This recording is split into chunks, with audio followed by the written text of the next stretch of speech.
Okay, good day everyone. This is Nothing Conversations, and today I have with me Roger Castillo. Hi, Roger. Hi, Leonard. It's really nice to, and I'm really grateful that you accepted this invite, because I don't know, I've been watching your songs, and now it's a direct conversation. It's really nice. Yeah, It's nice to be able to do it. Thank you for having me. yeah, yeah. We were mentioning earlier about I know because there's a lot of teachings out there. There's teachings about when I'll speak personally, like when I attend one satsang in the past, because right now I haven't. I just like glimpse it in when I see a video on YouTube. And but from experience, there's, let's say you go to one Zoom meeting, and then there's nothing there, there's nobody here. And then when you go to another, there it's a different approach. Particularly, I admire, but it's just a preference. It's no special, but I admire the ones who can, what do you call this, because the non-doership, there's no doer, and yet the ones who can word the no doership, the free will and no free will, and can like put it into words at the same time. And Mhm. I think in one of your satsang it's clear. I don't know, I think it's good to start with what can you say about teachings in general, or maybe you can explain. Yeah, um, I think it's an important point you brought up because we don't often speak about the seeking from a perspective outside of the core teaching. So usually a teacher will put forward their core teaching. And so a seeker goes along and listens to a teacher, a teaching, a satsang, and there is the core teaching being put forward. And when you're putting forward a core teaching, it needs to be put forward as if it is the truth, as if this is it. There is no other perspective that is valid, let's say. And needs to happen is because essentially our thinking holds our current view as absolute. It holds it as this is it. And so to break that down, to be able to interfere with that, uh, concepts need to be delivered in a way that have enough power to to fight the existing concepts. So it can't be delivered in a wishy-washy way that says, well, it can, but it's sometimes much more powerful to just say, like, this is how it is. And so a seeker goes into these different satsangs and they hear a lot of different, this is how it is. And so it's good to talk about the seeking process from outside, which is what we're just doing now. And that in itself can be part of the seeking and the teaching, because it can deliver another piece of information for someone to contemplate on. And at the right time, what that does is it opens up someone's thinking and allows the path to transition into a new phase, to allow something new in. Um, and it's a bit tricky as to when that's appropriate, because it is also very valid that on certain movements in the path, that someone engages with a particular school of thought in a fairly absolute way. And I don't think we have to worry about, oh, are we saying this at the right time? I think what happens is the intellect filters out what is not really that appropriate at times. And so when it is time to fully engage in, there is no one here, for example, and I am not the body, and then that's what happens, and the rest gets filtered out. And then when that process has delivered what it needs to deliver, then the system starts to feel, okay, maybe it's time for something new, something's missing. And that's when it becomes receptive to hearing what I would suggest is a transition on from, you know, from one station to the next.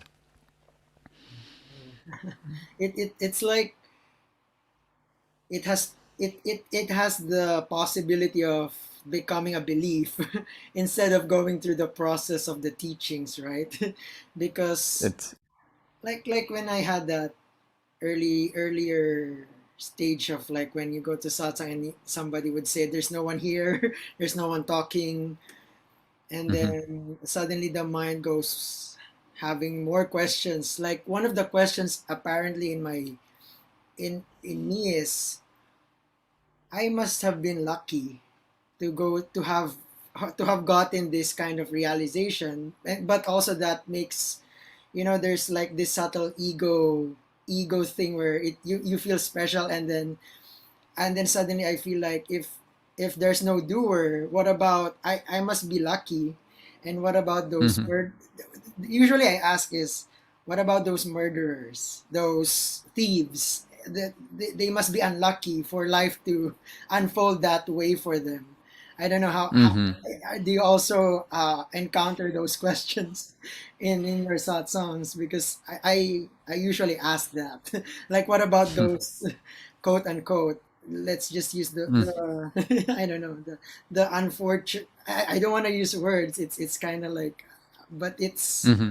to me it's like I there's this comparison in my head or in thought where I must be lucky, and how would it feel to be in the poorest of the poor family, or why did life Mm-hmm. unfold to that person, something like that.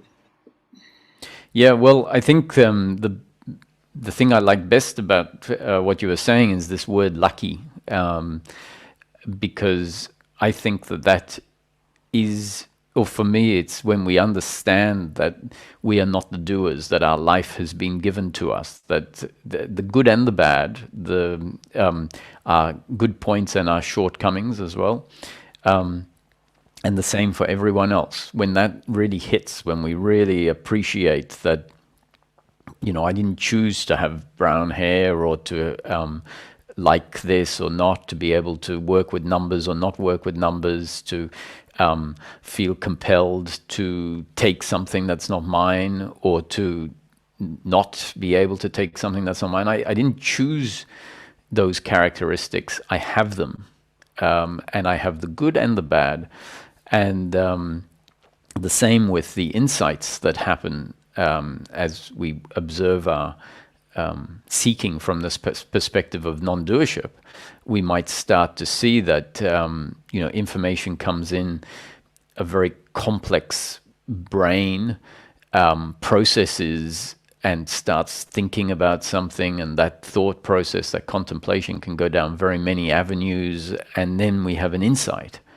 And if we look at that whole process objectively, we might really appreciate, I'm not doing this. I didn't know when the insight was going to happen or how the contemplation was going to unfold. And so when an insight comes, we go, I was just lucky that that insight fell, as opposed to, oh, look how good I am, that's what I concluded. That's the, and so that being able to see everything as luck is very important. Now, with anything, we can't make it absolute where we just say it's all luck, because then that leaves out certain seeing life from different perspectives. And so this being able to, so what I mean by that is that in order to, I don't know, build a house, for example, if you're building, or a little cabin or something, you, you have to put in the effort. It doesn't just appear. There is, going backwards and forwards, carrying the wood, cutting stuff, a lot of physical labor and all of that. And let's say it's finished. At the end of it, it's finished, and we can have the attitude, I am just lucky that I had that skill set, and that, the weather supported it or whatever. So we can have that attitude, and at the same time, we also have to realize that there was work and skills that went into it, but the fact that I have those skills is lucky.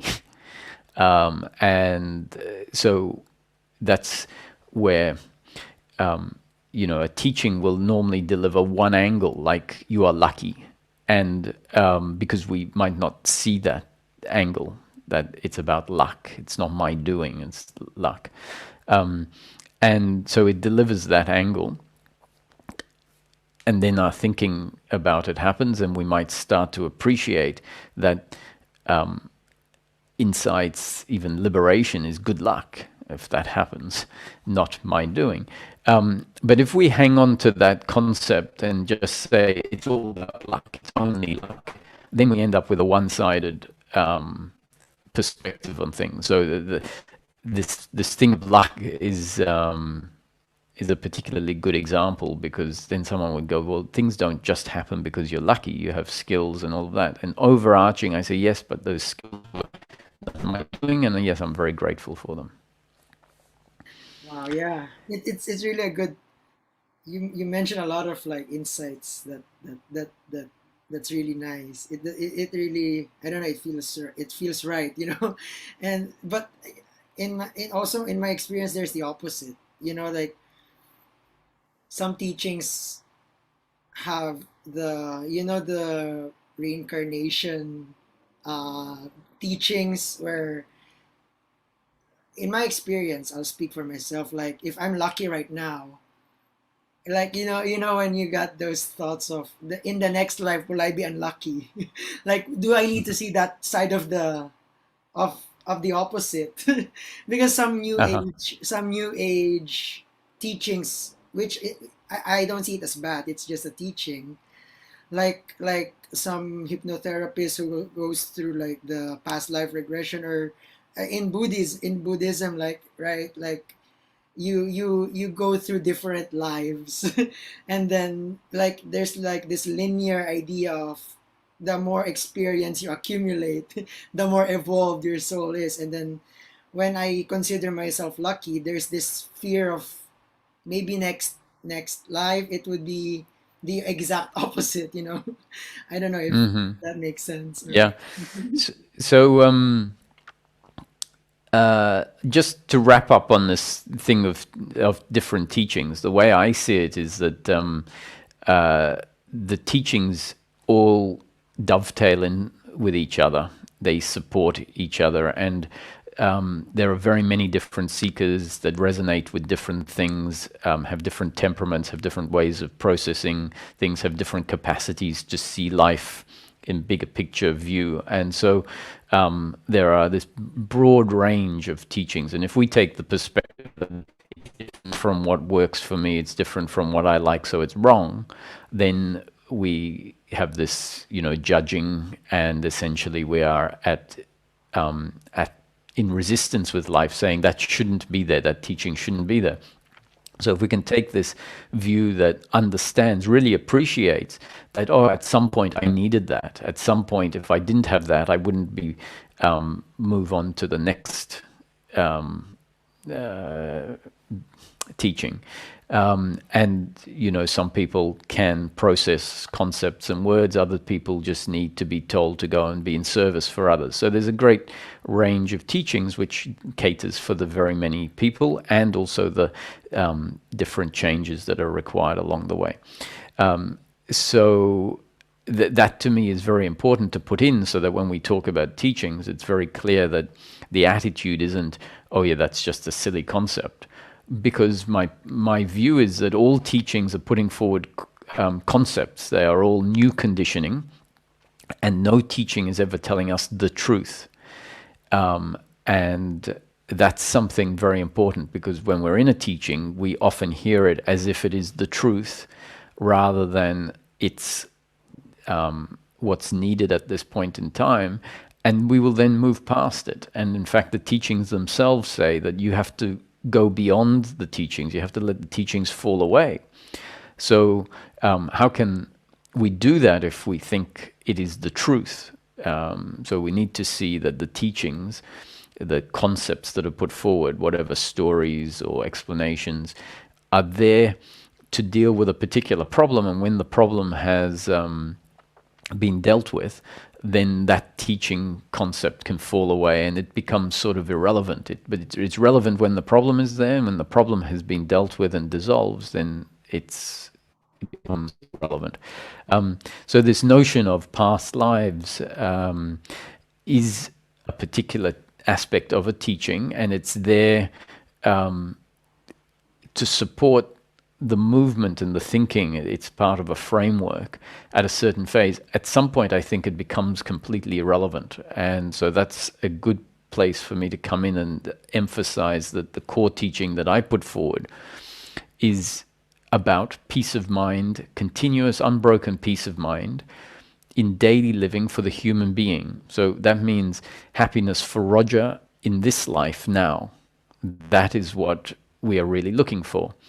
And if we don't appreciate that, then what happens is our seeking and our thinking gets hijacked in a way by the old attachment to outcomes, which is looking out into the future. And so that way of thinking grabs onto the concept in the teachings that essentially are trying to get us ultimately to be completely present and at peace with ourself and with life.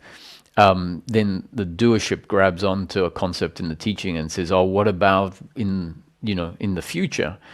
Am I going to be as lucky?" And so we're looking for happiness for Roger in this life, and if that becomes our focus, let whoever has the next life worry about the next life, because it won't. The concept I put forward is that there won't be a Roger in the next life. It might be a John, right? If there are all of these different lives, then that's John's problem. Let John worry about that. Roger is a specific manifestation of this body, mind, organism in this life, and there won't be another Roger. When physical death happens, then the body, mind, organism that delivers so many of the characteristics, the personal characteristics of Roger, that body, mind, organism is going to be burnt or rot. And so it just isn't there to produce a Roger anymore. So another body, mind, organism into which consciousness will be infused might come into existence. And that becomes the experience of a new person, not a Roger. So Roger doesn't have to worry about the next life. And that brings our focus to... So even if we assume there is a transmigrating soul or a single consciousness, that is not the Roger that is worried about and the next life, or that's not the Roger that is here. That might be the essence of Roger that is here. And so, that's, to me, that becomes irrelevant. What I'm interested is here and now. And I'm sure you have the experience that if when we are feeling at peace, the very nature of peace is the absence of suffering, as I would describe it. That peace of mind is the absence of certain feelings of uncomfortableness. And so when we're at peace, that very question, which is a form of uncomfortableness, right, isn't there. And that's very interesting to get glimpses of it, because then when it is there, we may realize, oh, the problem is not whether I will be lucky or not lucky in another life. The problem is the fact that I'm thinking, will I be lucky in another life? Because when there is peace of mind and we're not thinking about that, so there is peace here now, what we conclude is it's irrelevant. What happens in another life is irrelevant to the peace that we are looking for right here and right now. you you have this gift of effortlessly, I don't know, effortlessly presenting the nakedness of mind, because that's mind. The mind likes past, future, and what's your thought about the future, your this and that, and it distracts the present, or Mm. the peace in the present. I really appreciate the how you word it, although it's effortless, it's just coming out of you, and then it you like, you showed me how mind likes the details. The mind likes the why, I need the answer to this. It's like, Yeah. yeah, right. It's Yeah, like, that's why, there is often a school of thought that says, concepts are the problem, because when we look at our suffering is based on having an idea about how life works. That the idea that gets put into place when we are young as part of our development, heavily contributed to by parents and society and all of that, but largely put in place because of how the human being experiences the world, the world of form, of pleasure and pain. So even without specific parental conditioning,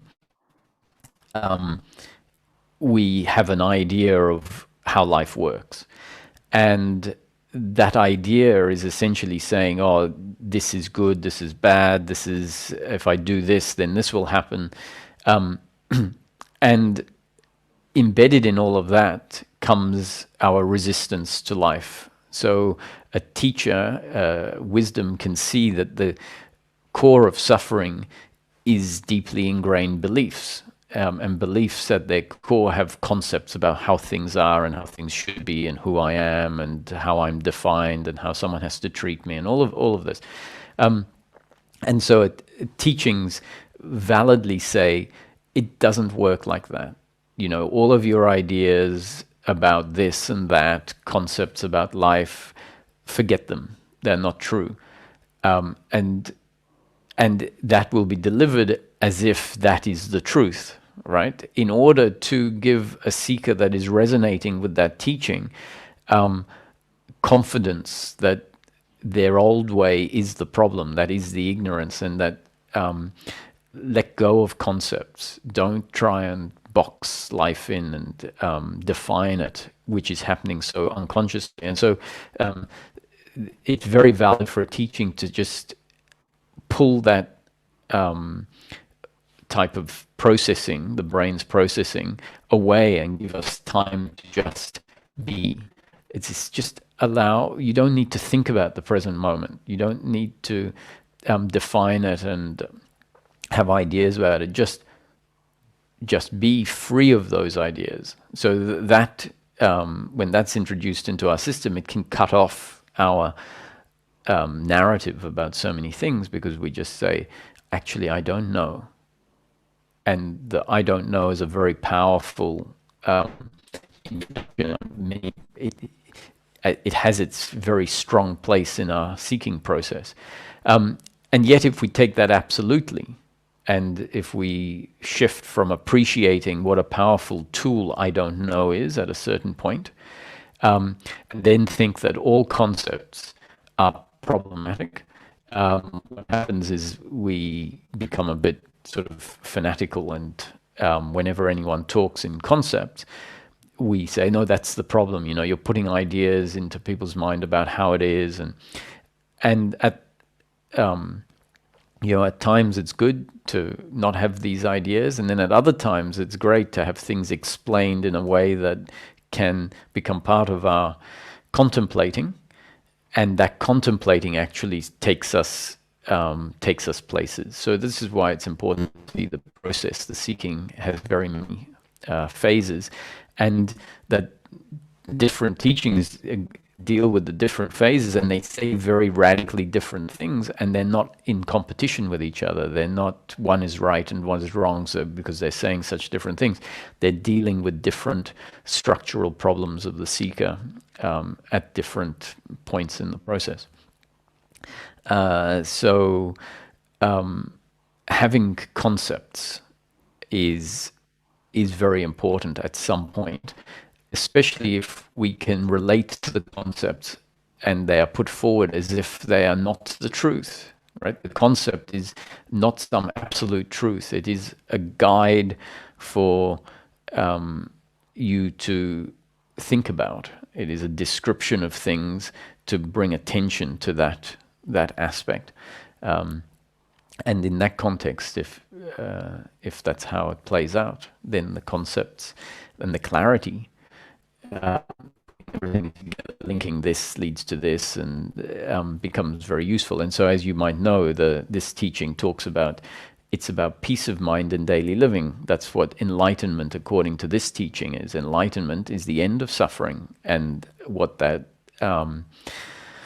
translates to in practical terms is a human being still being here, still having to do the daily tasks that are dictated by their life as it stands, and yet being at peace with oneself, at peace with the other, at peace with what you are doing, which really means the absence of that uncomfortableness.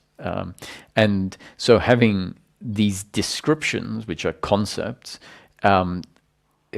and, for example, descriptions, concepts about what the different forms of suffering. There is blame, there is guilt, there is attachment to outcome, there is expectation, there is regret. Putting words to the different forms of suffering then allows us, given that the concept says it's about peace of mind, it allows us to start focusing in on the different types of suffering and catching them out in our system. When they arise, the system has been sort of alerted to the fact that that is actually a form of suffering. And so, like you said, is that if we think about the future and what I'm going to get in the future, what I might have, and we start realizing that is attachment to outcome, where we assume that our completeness is in the future or might not be there in the future, and it is going to be there or not there because of the circumstance that I might be born into. That's a very normal type of thinking, and it's the system thinks that that is healthy and useful for it. That's why it does it, because it thinks it's good. And only once we start being told, which is, the conceptual description, that that is your suffering, that is the thing that is in the way of your peace of mind, and peace of mind is the dissolving of that type of thinking. We need to have these pointers, otherwise we are waiting for maybe some sort of idea of enlightenment that is way off track, and that, frankly, is another phenomena that you see in spiritual seeking, is that people have ideas of enlightenment that are whatever has formed in their head, and often it is so far away from simple peace of mind, the absence of suffering in daily living, that you can't imagine how far off from that it is. And often it's got to do with some state that they have no idea what it actually is, but they've heard about nirvikalpa samadhi, for example, and it's like, oh, that's enlightenment. What is it? Oh, I don't know. But to be honest, if God came down and said to Roger, actually, we've decided we're going to offer you nirvikalpa samadhi. I don't really know what nirvikalpa samadhi is. It might have happened as part of my process somewhere, some small glimpse that maybe, because there were all sorts of peak experiences. But if God said, do you want nirvikalpa samadhi instead of peace of mind? I'd tell him, look, I'm very flattered for the offer, but no, you can keep your nirvikalpa samadhi. I'm very grateful for the peace of mind that you've given me. And I would honestly, right now, whatever is offered to me in exchange for continuous unbroken peace of mind in daily living, I would graciously turn it down and say, I'm very happy with this one, thanks. Because we don't, often our thinking doesn't keep it practical. Peace of mind means I go through the day not feeling the suffering that forces us to seek, right? Now, someone who's engaging in seeking and has this idea of enlightenment that is some pie in the sky um, idea that has nothing to do with practicality. This is how it works. Our thinking creates, it needs something to hold on to. And then they think it's about nirvikalpa samadhi. I mean, what is it? What is it? Hmm. Wow.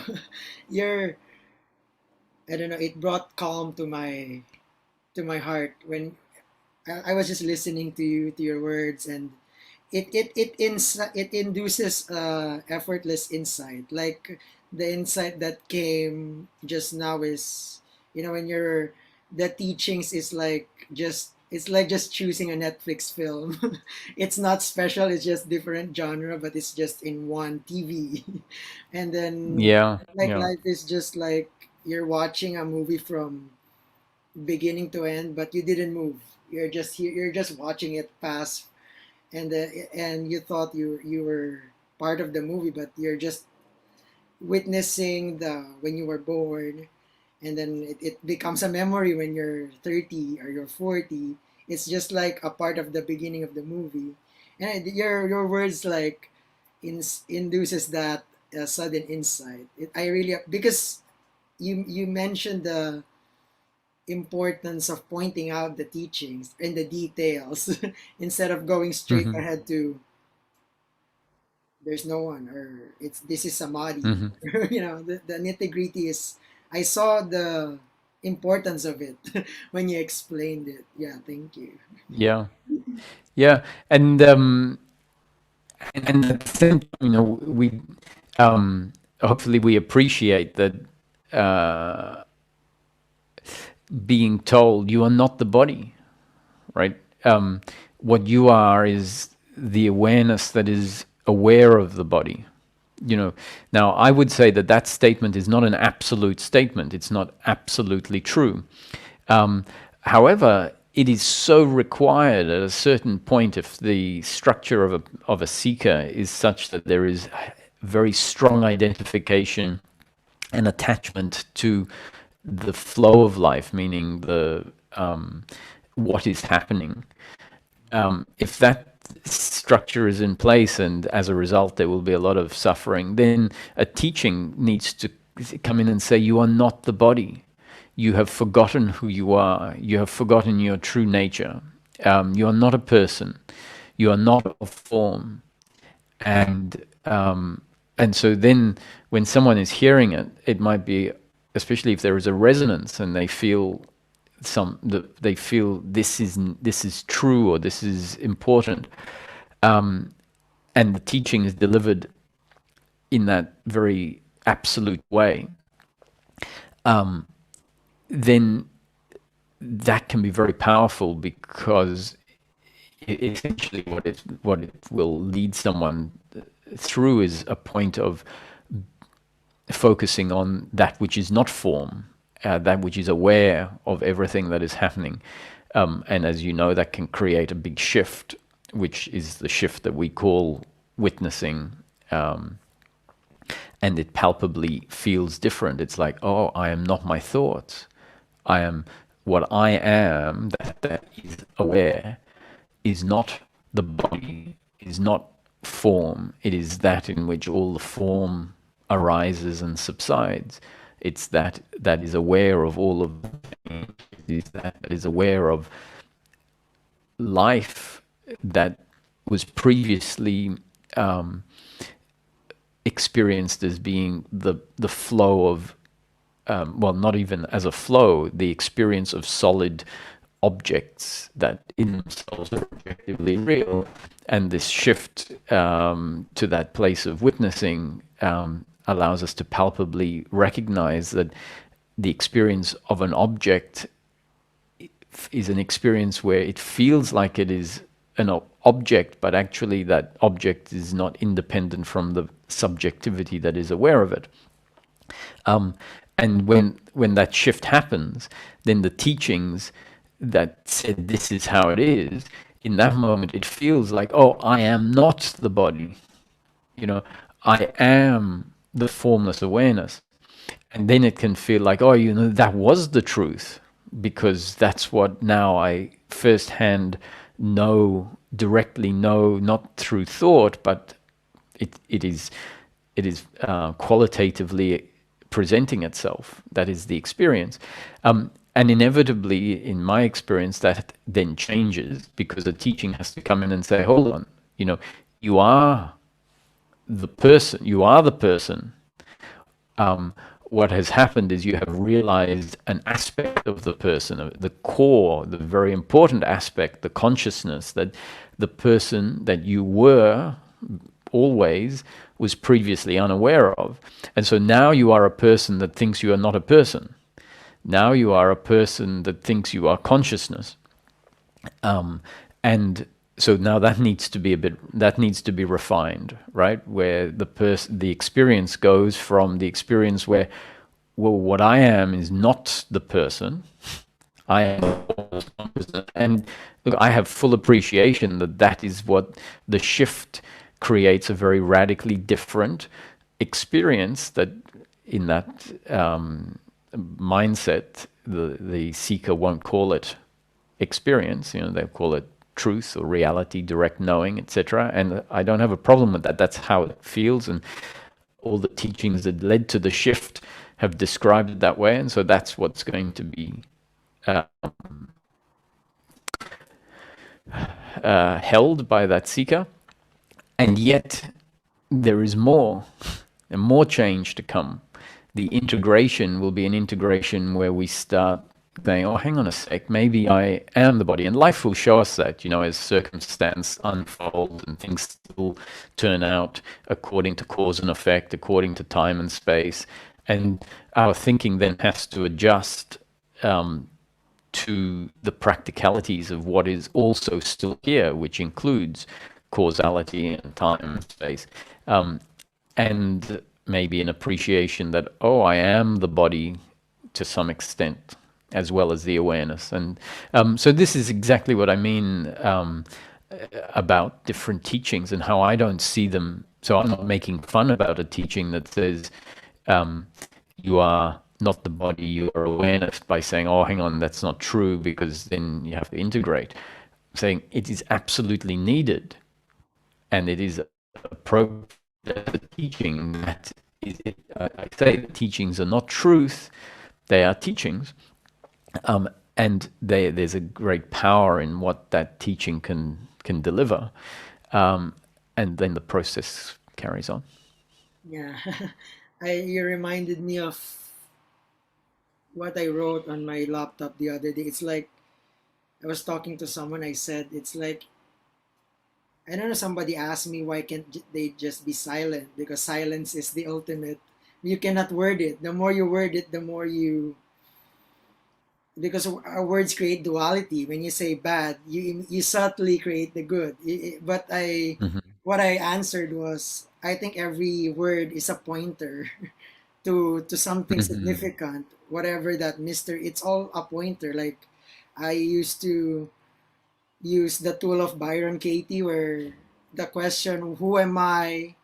just in this moment without the thought, that helped Mm-hmm. me at some point when I was getting angry with people, because without that thought about the person is just pure expression of life. It's just my story about, you offended me, you're such a bad person. So I feel Uh-huh. like if you're radical, you can go Tony Parsons, or like anybody is. Every teacher is playing a role. I think that there's just the trap of gurufying them, or putting them on a putting people on a pedestal. Like I don't know Mm-hmm. how do you how do you not, like because Yeah. there's I need to go, like when you get a book. I have a lot of books that I haven't even read. Like I need to get this one. I need to devour the Mm-hmm. ashram and whatever I can do in this life. It's just, there's this tendency of mine to grasp. I don't know how do you not. Yeah. Well, I think what this grasping is where we see things as black and white. And paradox is, I think, the very nature of life, because of the fact that there are so many different layers, essentially. And so, if we can hold a teaching and say, wow, that teaching was so valuable to me, because let's say it introduced things that brought about significant change. So how can we hold something as valuable, which is it was, and not go to the extreme where we, because we're holding it as valuable, we make everything else not valuable, for example. So if we can say that was so valuable to me, and then appreciate how some other teaching could be in the same way valuable to someone else, or in fact be valuable to us for some other reason, like to deal with some other problem. And that's what our mind has trouble doing. Our mind has trouble holding, let's say, many things as valuable, because when it's found one thing, that when it relates to one thing as valuable, it sort of says, oh, well, nothing, anything different can't be valuable. Um, and so with teachings and teachers, as long as we take it for what it is, that's why I keep saying that whatever is said is a concept and not the truth. Um, and that means that there is the potential to relate to it in a relative way. And that, I think, is very important. Yeah, wow, that's a good point. It's like it's not gospel. It's just a guide Yeah. to some to what you're looking for, whatever it is. Yeah, Yeah. and the irony is, even the Gospels are just teachings. They're not gospel. Oh, yes. I Yeah. don't know. And the fact that it's interesting, you bring up that point using the it's a saying, don't treat it as gospel, meaning don't treat it as absolutely true. And the reason that got put in place is because religion has been put forward as if it is the absolute truth, right? So if it is in the gospel, it is the absolute truth. And this is a problem that a seeker has to have, because most seekings will listen to their seeking, to their teachers, and what is being put forward as if it is gospel.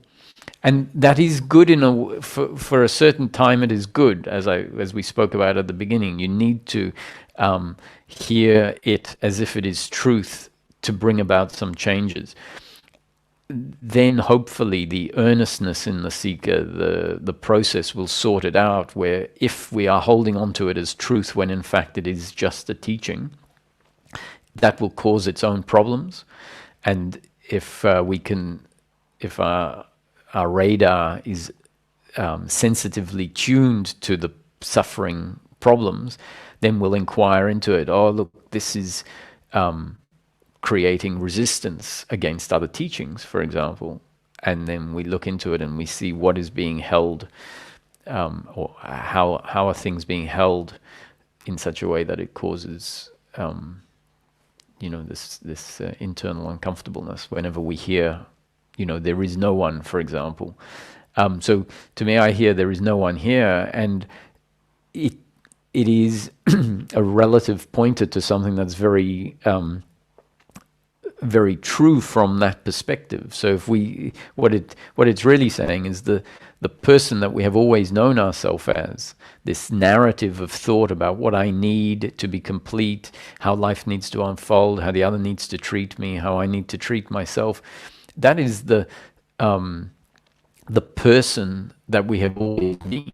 That's the person that has presented itself whenever we've been in life and life has been happening. That person has been there, right? And what it's saying is there is no person here. It's trying to highlight to us that when we realize that there is this narrative of thought and it can stop. And when it stops, there is just the presence of what is, with no story about how it should be and how it shouldn't be. What it feels like is the person is not here. It feels like, and that's not really the overall person, because the overall what I describe as the overall person is the body mind organism, right? Not just the thinking. And so when we're sitting just being here present, there is still a person. Because if someone came along, sorry for the graphic description, with a gun, and I was just sitting here being, and they put a bullet through the head of this body, this object, I don't think that the experience of just being would remain. I think that the experience of just being would come to an end. And yet, if we're sitting in the experience itself, just being, the body even doesn't necessarily feature in the experience of just being, and it can feel like there is no body.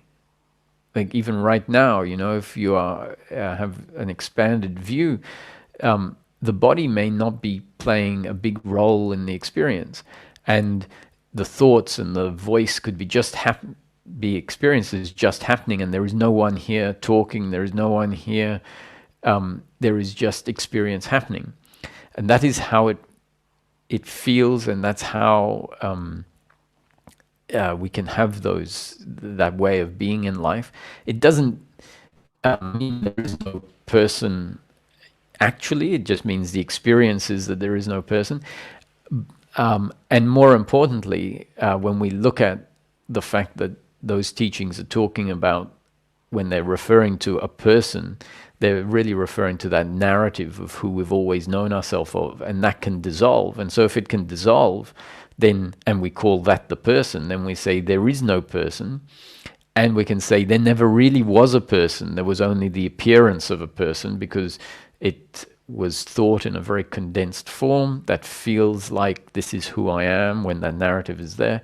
And then it dissolves, and there's the realization, oh, there is no one here. That realization, there is no one here, means the old me that I have known myself as is not here. Oh, yes.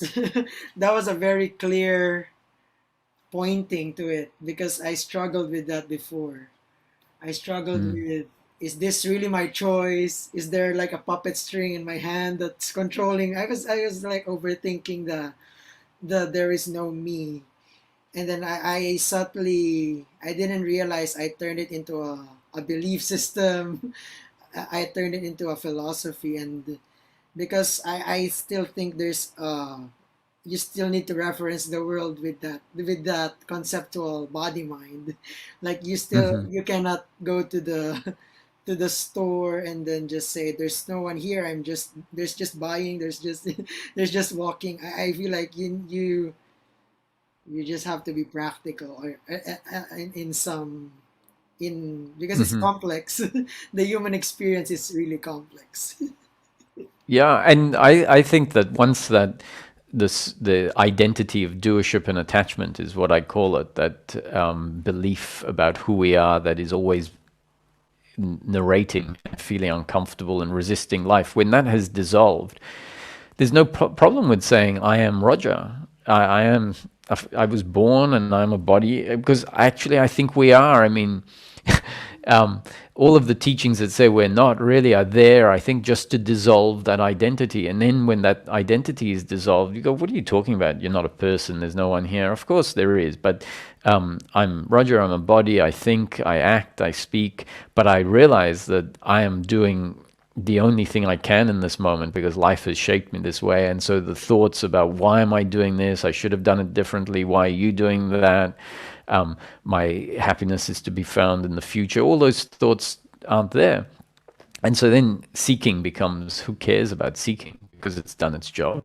And you just get on with living life. So outside of talking about this within sort of very confined parameters of my week, I'm out there living as a person. That's life. And when death comes, well, if it comes suddenly, I don't think there'll be a problem, because I don't think that, or Roger won't be there after death to have an issue. um, if it comes where it's imminent that I'm going to die, I think my experience or my relationship to that, who knows what it would really be, but as my relationship to death presents itself on a moment by moment basis that I am familiar with, it's likely that my relationship is going to be life. Life was an experience of being a body in a world of form, interacting with other people, enjoying pleasure, pain, having to endure suffering if it was there.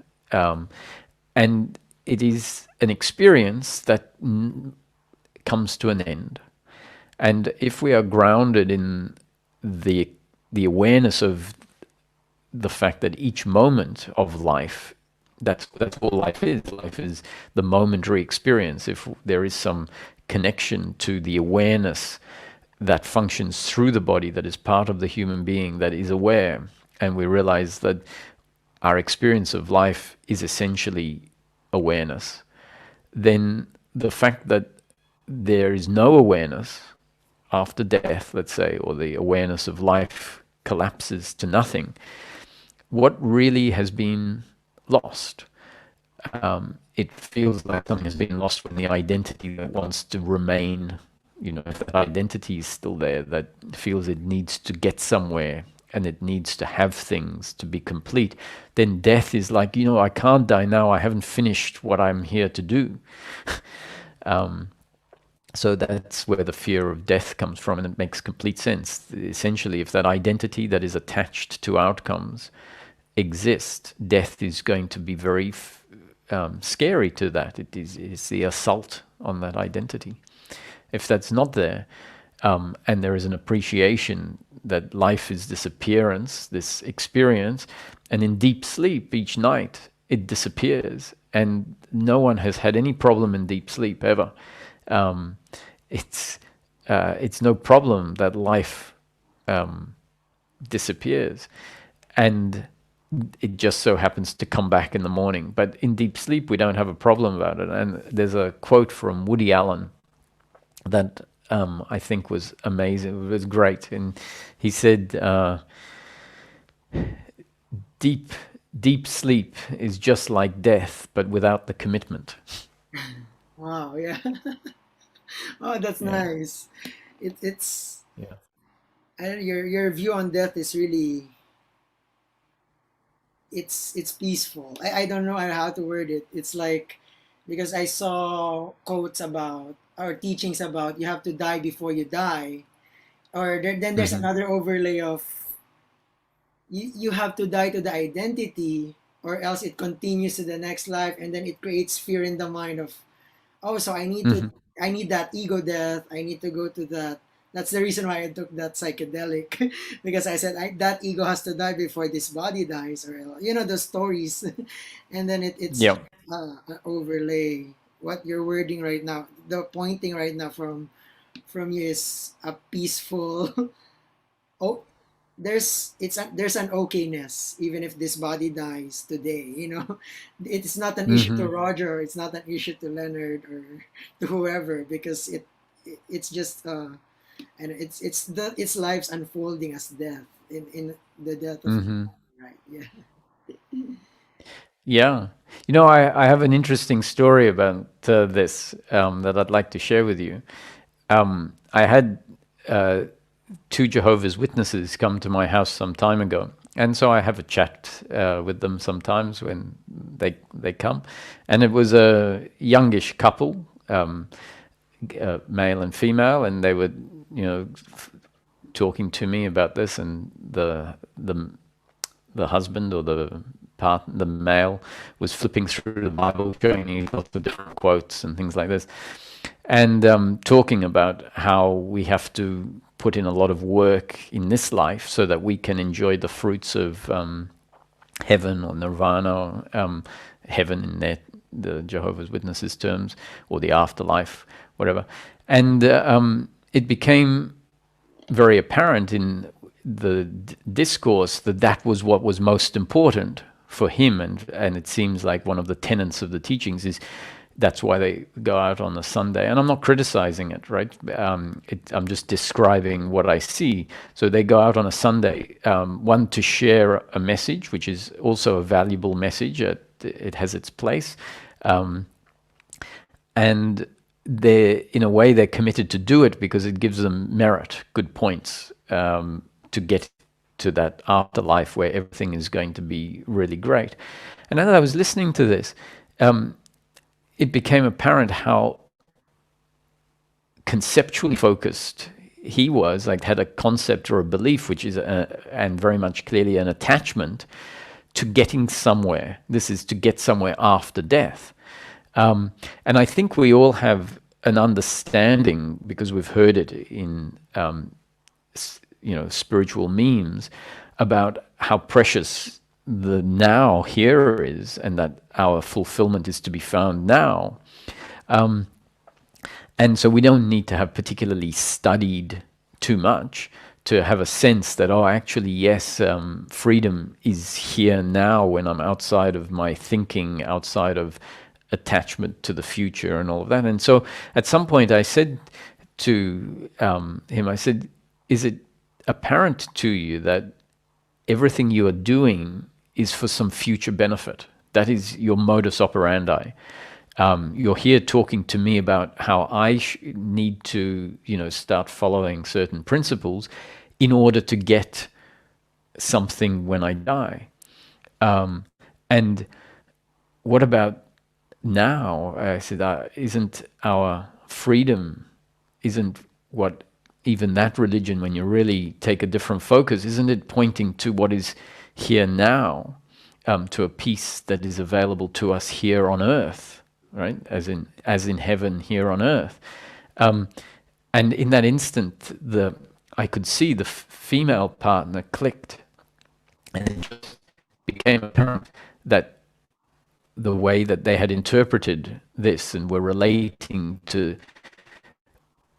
what is after death had become an obstacle, had become a belief that was preventing the focus on being, what about peace now for Roger in this life? Why wait? It's available now. It's available now when you stop being interested in what is then, what will be then. So I thought that, that was worthwhile.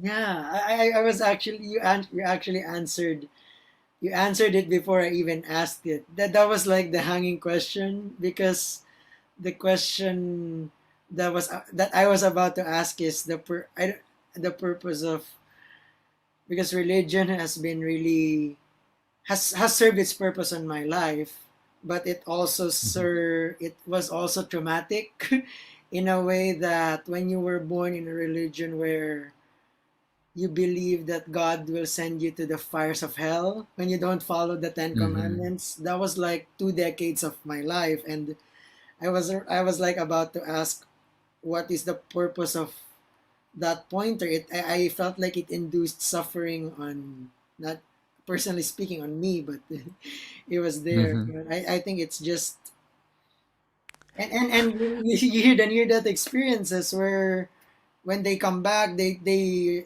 share this testimony of people there in the with those kinds of things, and that was the most difficult to for me to get out of, until someone said, if this is God and you're part of him, and he tore the paper down, and what will happen to God if he puts you to hell? Then Uh-huh. maybe Yeah. he's there too, like something. He had to use that metaphor, but it's really, I think that was one of the things that people suffer from. The religion is there when you're born. Like Yeah. it's like it's a program that's already there. And I don't know how it's created suffering in the world in a way. Yeah. Yeah. Well, there's a lot we can say about guilt and the role that concepts in religion have played, but it's not really the religion itself. I think it's more the institutions that are using it to control, to get people to act a certain way, and also how the devotee to the religion interprets what is said. Because we can look at, this notion that God will judge us. God is the only one capable of judging us, and He will judge us after we are dead.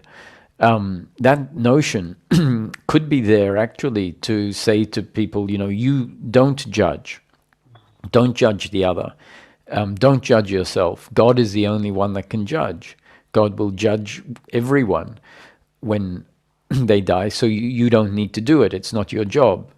Please stop, in fact. That what the teaching could be saying that. And why is the teaching saying, please stop, and using that notion of God judging to help you stop, maybe? Because judging is a form of suffering. When you judge the other as not good enough, not appropriate, when you judge yourself as not good enough, not appropriate, then it's your own suffering.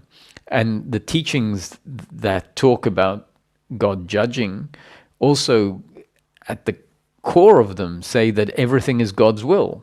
You know, at Christianity, it's thy will be done is the core of Christianity. Thy will be done.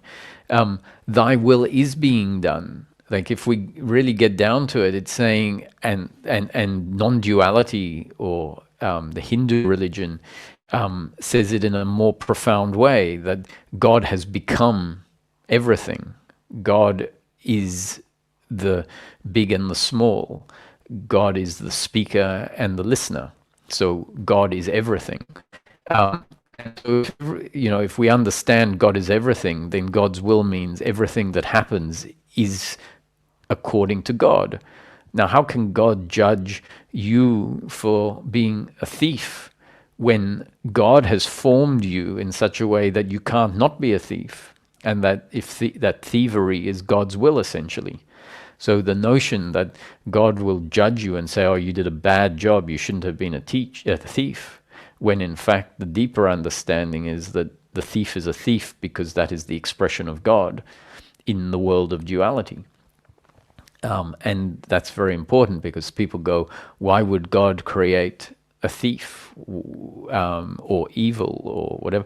And what we need to realize to appreciate that, one is to loosen our idea of God, but more importantly, to appreciate that this manifestation, right, this creation, is a creation of duality. It is a creation of the variety that we see, and we tend to look at things and say, I want to see it as I would like it, not as it is. So if we start seeing, no, this creation is a creation of natural disasters, of handicapped children sometimes, of poverty, of great kindness, of good fortune, and that is the genre of this life, this manifestation of diversity. And a change in attitude, just a little change that says, oh, I see, I always wanted to be good, good, good, pleasure, pleasure, pleasure, because my attachment is to pleasure. So if we realize, I wanted to be good, good, good because I feel defined by pleasure and pain. If we find this shift where there is a witnessing of life, and we know ourselves not as simply only in the realm of pleasure and pain, then there is this capacity to see the pleasure and the pain as an expression of the one, and not insist on it being different. In fact, that becomes our answer as to why. So we say why, and we say because it is the expression of the whole. Like the yin yang has the black and the white, and if you took the black away, it wouldn't be the yin yang. So this is the joy of seeing things differently, I guess. Oh, yeah. It's music to my ears. It's really been, I've been asking that a lot, and your perspective is like fresh. It's fresh because I didn't I saw it, maybe I've heard it some time ago, but you have put it into words in in specified. I don't know. It was placed perfectly. Yeah, thank you. Yeah. Mm. Yeah, maybe the last question is, I don't know. Do, do you still you do satsangs every, I don't know if if people have questions and people want to talk to you about these things, or maybe they need clarity, do you have like maybe a website, or how people can Mm. contact you or reach your works, something? Yeah, well, there's a website, there's the YouTube channel, and there's the Facebook page. Um, I do the satsangs every Saturday evening, Perth time, Perth, Western Australia, 9 o'clock. And so people can join through those various channels or on Zoom. Um, I have been doing one-on-one sessions in the past, but I'm doing less of that. And because of the current situation, we're not doing a lot of retreat. But I'm sure the retreats will start up at some point in time. But the biggest resource is really the videos on YouTube. There's thousands of hours of satsangs, just like we've been having now, these sort of talks. And I suggest people, if they resonate, listen to that content because it is delivering new conditioning that changes our up to date conditioning in ways that aren't generally available in the normal activity. So, coming across teachings and often we will listen to one something once, and I suggest listening to a satsang 10 or 20 times, one satsang 10 or 20 times. That's when you start to put everything that is said together, because our thinking can't think about so many things um, in the first sitting. And so, if you find several satsangs, not just mine, anyone, listen to them over and over again, and it makes a big difference. Yeah, that's what I did. I compiled sat songs and I put like a chill step music on the background. I use that when Uh-huh. I walk or when I ride the bike. It's like the music that plays. So it diversified because rather than listening to other songs, it's like I'll put a background music and then there's there's like the teachings in the main mainstream. Yeah. That's good. That's taking going the extra mile. Uh, yeah. I would like to thank you so much for. It's been more than an hour. I hope I didn't take much of your morning. I really appreciate all the teachings that and the pointers that's fresh to me. Most of it I just Mm, heard now. Really, I'm really grateful. great. Thank you. Thank you for having me. Yeah, you too. I'll message you later. Thank you so much and have a good Sunday. Okay. Cheers, you too. Bye bye.